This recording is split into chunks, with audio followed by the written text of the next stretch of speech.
I don't get into all of the deep conspiracy stuff, but this may very well be what many of these conspiracy organizations have been talking about, that, it's time that we've been awakened, and we're looking at what's happening right here, and we're saying, no way. They didn't just do that.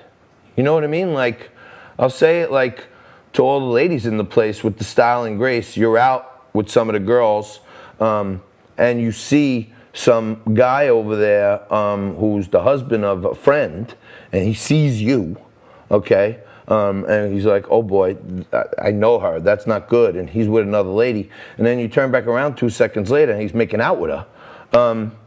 Then you're like incensed. You're like, did he just do that? And it's almost like, did they just do that? Did they do it? They did it. 150,000 votes popped up in Michigan out of thin air. Ba-boom. Who knew David Copperfield joined the Joe Biden campaign last night? I guess it was a late night free agent signing.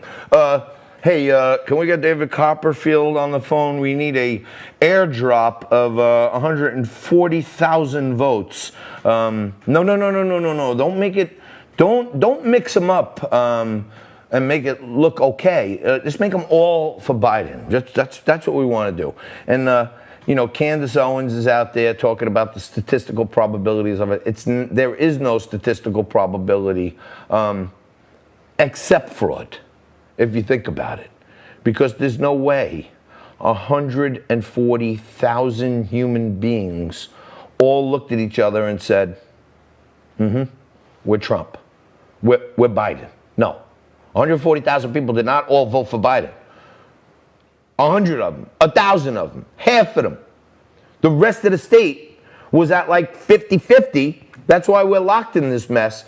But there's one county that went 100% for Joe Biden. Not possible. Okay, late last night I was on air. And yesterday I did 2 hours in the day on Liquid Lunch, got it going. I did an hour from 8 to 9. As I mentioned, we were the first news show on all of television nationwide that called Florida and Georgia. I called Georgia at 8:15 p.m. last night. The Liquid Lunch decision desk said Georgia in the Trump column, and still it's tomorrow, and all the major news networks can't call Georgia for Trump. And now everybody stopped counting. So maybe there's going to be more votes popping up in Georgia.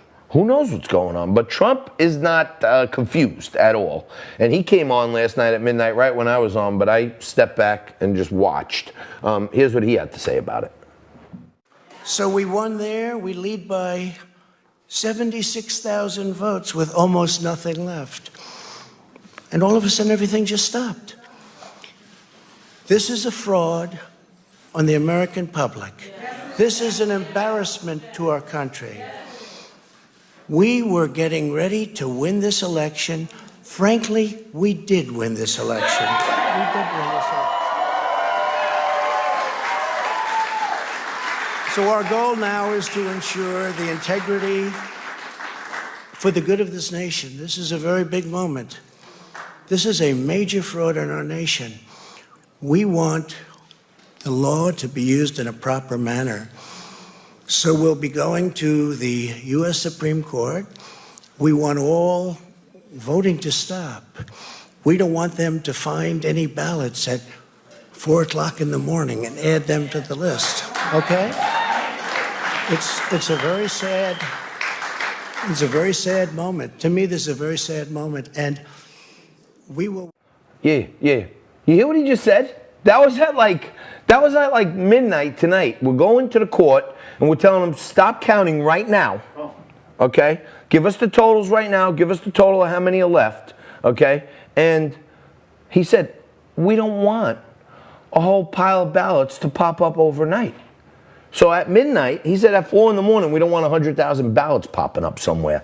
And sure enough, these motherfrackers, they popped up with 140,000 votes in Michigan, with a key Senate race in Michigan also, because we kept the Senate, but we actually may +1 them. And if we +1, then they're -1, and we're even. We have the same margin we had going in. So lots of good things happening there.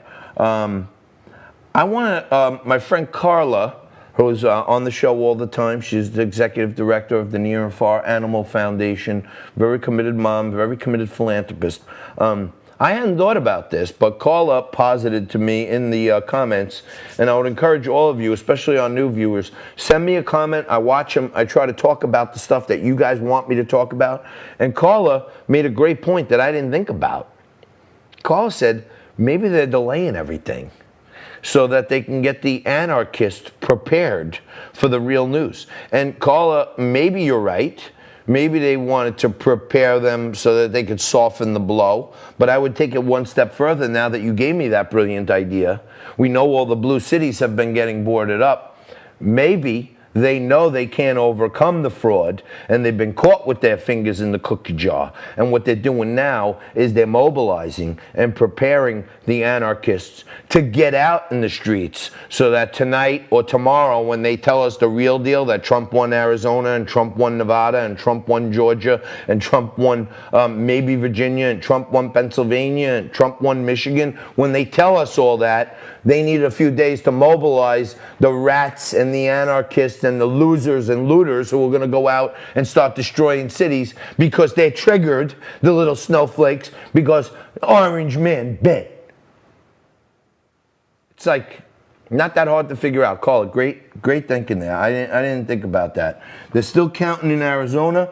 Patricia Williams Schlitz is on a lot today. Vincent, Richie Rocco, Ricky, what's up? Let me tell you something. We may need Ricky Rocco and some other great bocce ball players to get together and go over there to Michigan or Pennsylvania and make sure everything's being counted the right way, if you know what I'm saying. But right here, what? You say bocce players? Yeah, I mean, my friend Ricky, he's a great bocce player. All his boys, Dino, all the boys, they're unbelievable bocce players. Maybe we'll settle the tie with an epic bocce ball match between Team Biden and Team Trump. And I got the team if Trump needs us for the bocce match. But a little lightheartedness there. We're going to kick it back into gear right after this. Is Joe Hagan joining us, Nico? No, we got not yet. Joe Hagan is not joining us. Quill Robinson and Danielle Butcher will be with us. Gen Z conservatives to talk about their take from the young people's perspective on this election. Stick with us. Do not move. Have a drink. Share the stream.